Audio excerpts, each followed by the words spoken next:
Hey everyone, this is Austin Schur here with We Write About Music, and today we're lucky enough to have on Ash Reiter from Sugar Candy Mountain. The band has just put out their fourth studio album titled Impression, and it is seriously amazing. Ash, I cannot thank you enough for coming on today. How are you? I'm pretty good. Getting Yeah, ready to have a baby, so yeah, seriously. And you're yeah, filling which some minutes for me. that's good. I just want to, take the focus off of, whatever you're feeling and bring you into this, and hopefully we can have a good time. Yeah. What part of the world are you in right now? We live in the Bay Area in California. Oh, nice. I'm in Los Angeles, so not too far. Nice. Very cool. Love the Bay Area. Well, obviously, Impression is what I want to talk about here. And like I just said, it's basically been the only thing I've listened to since yesterday, since it was officially released.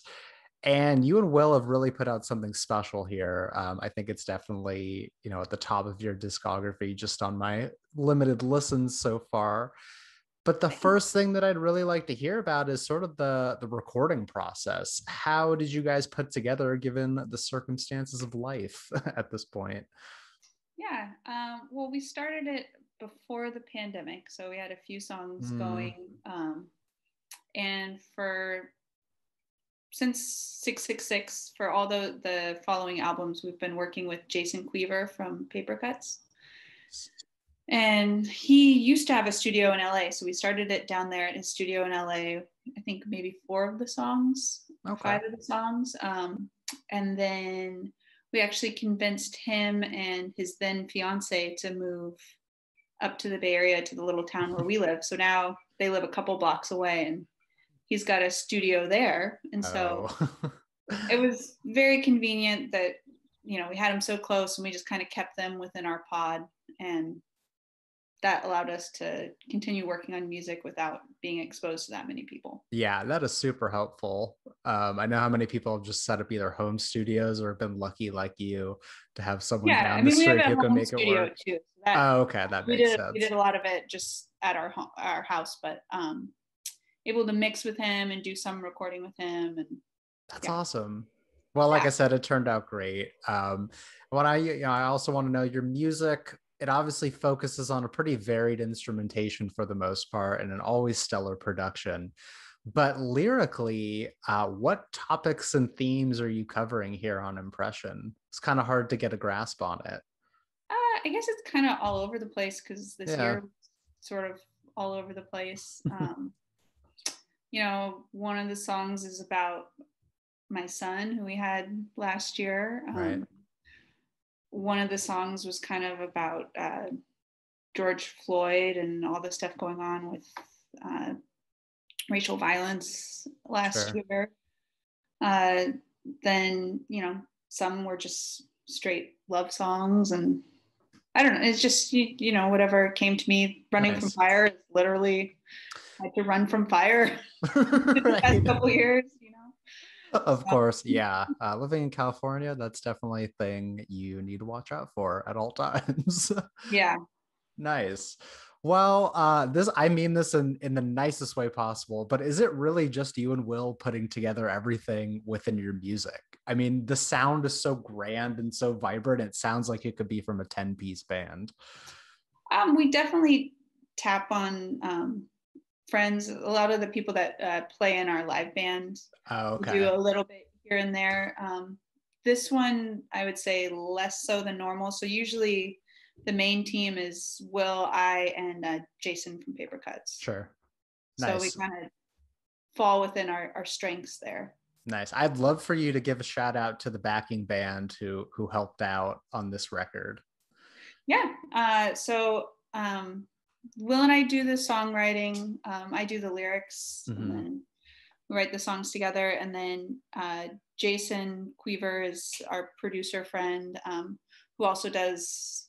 I mean, he can play everything, so it's just Yeah. depends what fits. Like on "Please Don't Look Away," I did bass on that one, so he did rhythm guitar and Will did Okay. drums. So sometimes it's just like if we want to get this many people doing things live, you're that guy right now, and I it's got great. that. He can be that guy, Damn. whatever it is. And then we had Jeff Mahler, who's one of our main guys who plays bass with us play some bass on a couple things. Nice. Thomas Edler, one of our bass players that we've played with over the years, played a little bit of vibes. I don't know if he actually played bass. I think he just did vibes on this one. Okay. I should have the credits in front of me.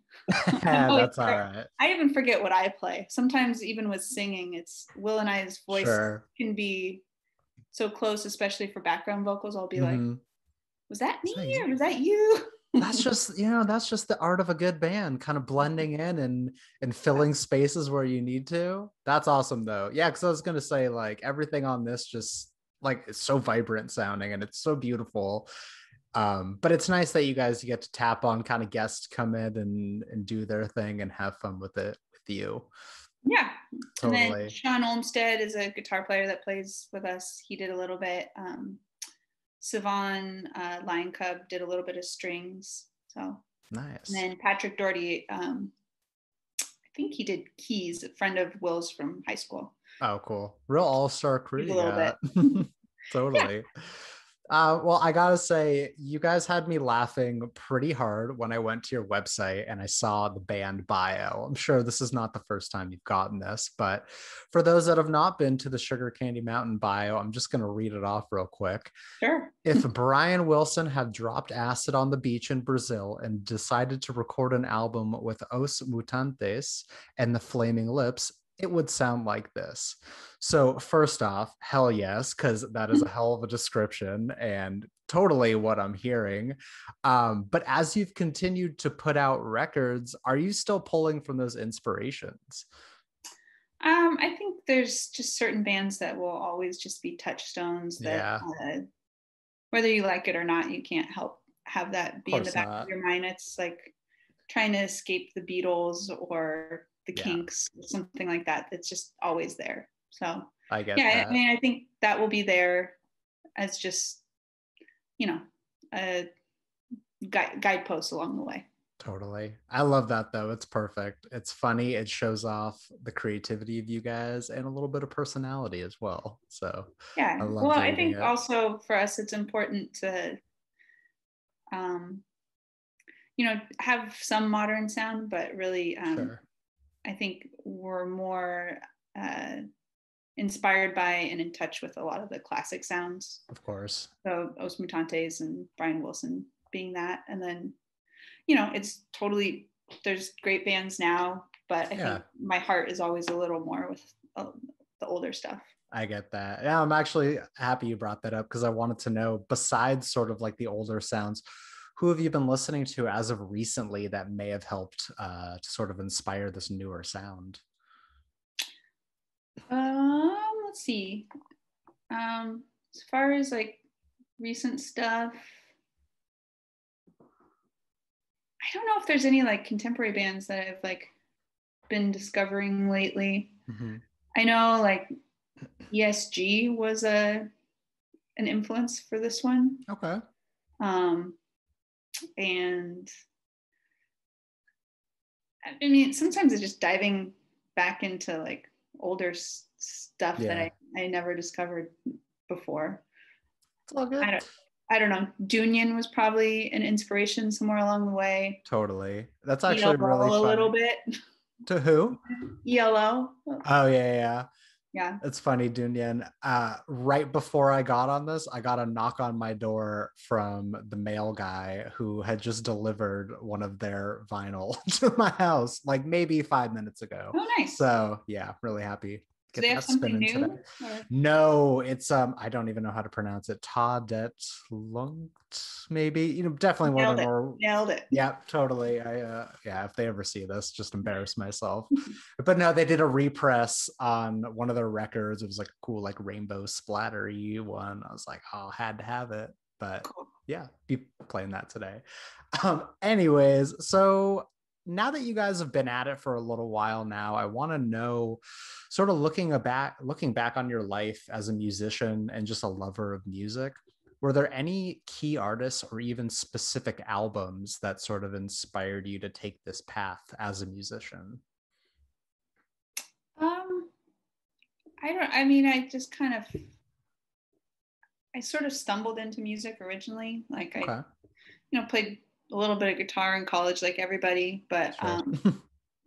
I had a roommate who was a music major and a choir specifically, and so just being around her, I started singing a little more, and she sort of encouraged me, said, "You got a good voice, you should do this." And then I guess the following year I started my first band, and that was folky, and kind of started with that. And just along the way, I guess you grow as you master your instruments more too, as part of it. So it was like probably part of the reason I was folky is I didn't actually have the talent yet to really I get that. make more complex songs. Right. And I just got more into like rock and psychedelic Sure. music and that kind of thing. Kind of led that way. I guess you got to make what you enjoy at the same time. Yeah, and I mean, your voice with folk instrument, your voice is really front and center, and that was kind of where I started, was like with lyrics and writing and Right. voice, and then moved on to where that was an element, but not necessarily the primary feature. Got it. So now that you have taken this path and you've made it your career, basically, is there something specific that you enjoy the most about being an artist and like a creative as a whole? It's really rewarding to put a song together. I mean, it's kind of like it's like a puzzle where you don't have the cover. You don't know what the picture is going to be. Right. And then it comes together and you've made this thing and you're like, I don't know how I came up with that part, but it was really cool that came together. And then, now we have this puzzle with this big gap in the middle, and we figured out that it needs to be this thing. And yeah. Nice. Going on more of like the process side, do you guys work separately, or like do you record your own demos and then sort of combine forces with what someone else has, or is it always a collective experience? I mean, we work together. Yeah. I mean, Will and I work together. I mean, not necessarily always exactly at the same time, but it'll be like, oh, I have this idea. What do you think of it? And let's grow it from there. Got it. Yeah. And sometimes, cool. I mean, sometimes we're even doing things where it's, like I'll be playing guitar and he'll be manipulating the guitar pedal to like have extra effects. So, I mean, sometimes we're actually literally playing the instrument together. That's awesome. That's really cool. Yeah. Okay, so I'm sure touring for this record is certainly up in the air at the moment, all things considered. But is there a possibility that we could see a tour surrounding it sometime in the maybe like next year potential? Yeah, I mean, we have a European tour planned for next May. Oh, okay. So that's on the books. So far, we've just committed to that. And then we're playing Tree Fort Festival in September. Oh, nice. Oh, that's very soon.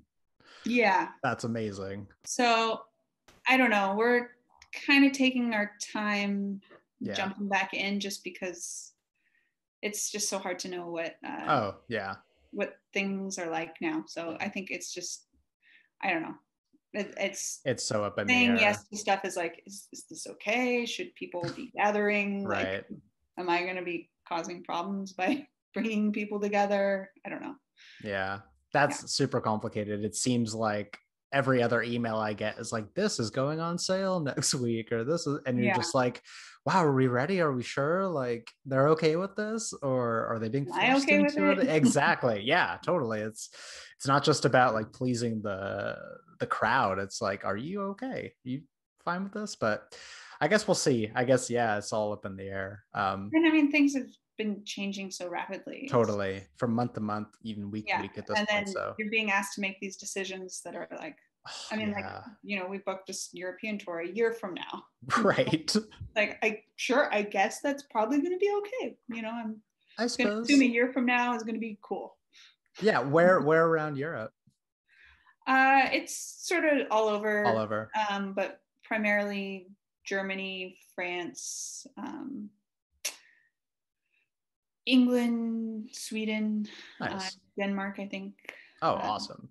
I feel like they've got it Northern Europe together. mostly. Nice. They're like getting it together right now. So Yeah. I'm hoping by next May you should be good to go. That's cool.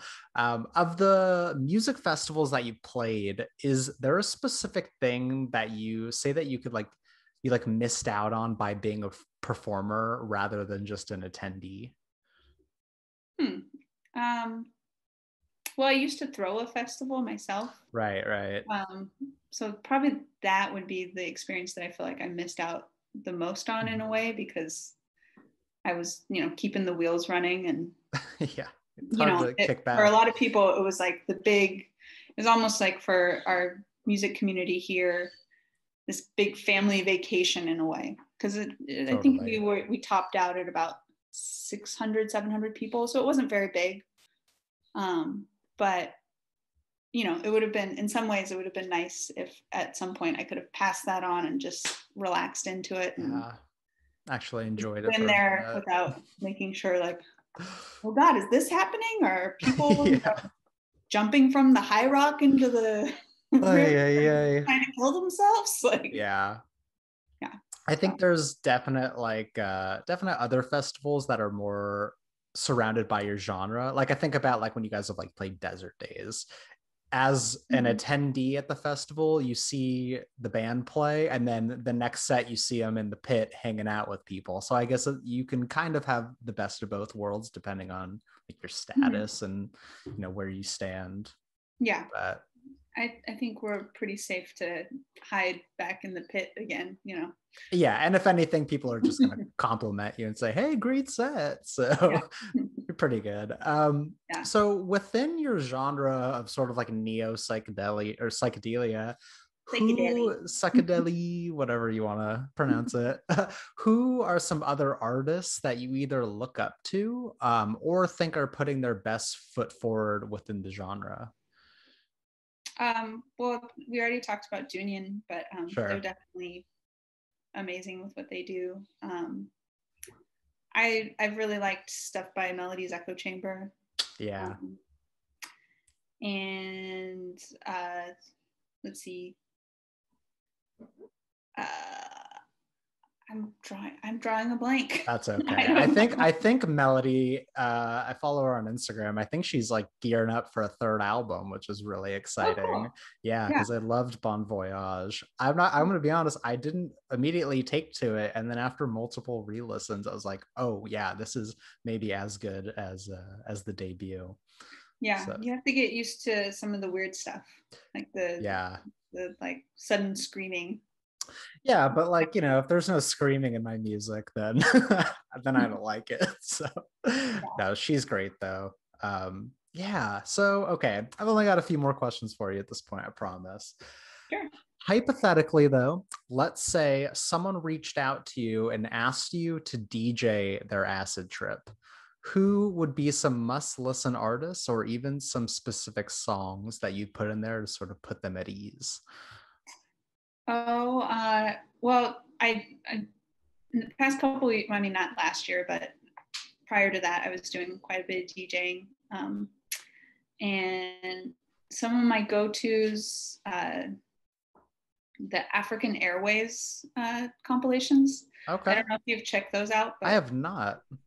it's pretty solid listening, All right. whichever one you pick. But those are always great because they just have these groovy dance songs on those that I really like. Hell yeah. Um, and then Os Brazos, I usually like to throw in something by them. Okay. I usually do a lot of like world stuff when I DJ, That makes sense. and then some disco because it's fun. Yeah, gotta have disco. So Os Brazos, Arthur Verocai, I think is how you pronounce it. Never heard of him. Another Brazilian Okay. guy. He's got good stuff. Um, I keep coming up with That's all blanks. right. That's enough because now I I've got just a I new just put all playlist the to good make. ones in one box and then I choose Totally. from them. They're There you just there. go. Um, I love yeah. that. Oh, a contemporary artist that I like, Klaus Johann Grobe. Okay, that sounds really familiar. So I Yeah, think maybe it's popped up once or they're twice. Swiss. They're cool. Okay. Okay. We Cool. Sean Olmsted, who I said played with us, is in a band called F Pod B Pod, who's really great. Nice. And I got to do a show where I played in his band opening for them. Very cool. Yeah. All right. Well, that's your Acid Trip playlist by Ash Reiter. Thank you very much. Yeah. Awesome. Well, yeah, I'm definitely gonna have to update some things. So I want to know. So the point of We Write About Music is to really shine the light on independent artists that maybe have not received any press for the hard work that they've put in. Obviously does not apply to you since you guys have been written about plenty, but I'd love for you to maybe shout out some bands or musicians that you think people deserve to be heard or listened to. I know you kind of just did with your friends, but if there's Yeah, any others, I'll just list please. a bunch of friends. Yeah, absolutely. Yeah, and also basically anyone who's played Hickey Fest, the festival that I put on, because Sure. they're pretty much all my friends. That's awesome. But yeah, F Pod B Pod has always been a favorite. I mean, that's why he ended up in our band, because I don't know, I've probably been listening to him for like 12 years. Just been a fan and then became a friend and then became a bandmate. And yeah, so he's great. Paper Cuts, who, you know, is our producer, he's awesome. Big Search is another friend that's really talented. Casey Johansson, really beautiful singer. She used to live in the Bay Area. I mean, a lot of these people were kind of all San Francisco based. Yeah. And now have dispersed. And Indiana Hale is great. Another singer from the Bay Area, just real beautiful voice. Levitation Room are some friends from LA. Nice. I've listened. I think I've seen them a couple times. Like open up for. They're really great. Yeah, they're a good LA band. I don't know. More than enough. Seriously, more than enough. There's no right answer when it comes to that. But thank you. The Session, they're another local band that I like a lot. Okay. Definitely got some musical homework set up for myself over here. Thank you. That one's spelled differently than you would think, though. Okay, how's it spelled? Seshen. Oh, I like that. Yeah. Nice. Yeah. Okay, so my last question for you here, and first, I just want to thank you so much again for your time. But basically, the question is, or the message is, for the person that's going to discover you from this, or for the person that's going to watch this and never heard of your band, what is a message that you would like to pass off to the first-time listener? I don't know. just enjoy it, you know. Pour yourself a glass of iced tea and pick your feet up and enjoy it. I don't know. I love it. No, that's okay. There's no right answer. There's no wrong answer. Bring it to the beach. Yeah, bring it to the beach. Put it on a long drive. Go to the woods and crank it up loud. Yeah. Do whatever you got to do. Go camping. Listen to some nice music. Yeah. I'd say that's probably the best. Ash, thank you so much again for taking the time and doing this on short notice. For everyone else out there, Impression is out. Listen to it. It is seriously fantastic, and I cannot overstate that. I can't wait to see it or witness it live. So, you know, I hope that you guys get touring back on the West Coast sometime soon. But in other words, like, thank you, and I hope everything goes well with pregnancy. And thank you. Yeah. Good luck with everything. I'm sure it's gonna go fine. Thanks. Yeah. Awesome. Well, we'll have this out soon, and we'll make sure to tag all your accounts. But yeah, thank you so much again. Take care and have a good rest of your day. You too. Awesome. Bye-bye.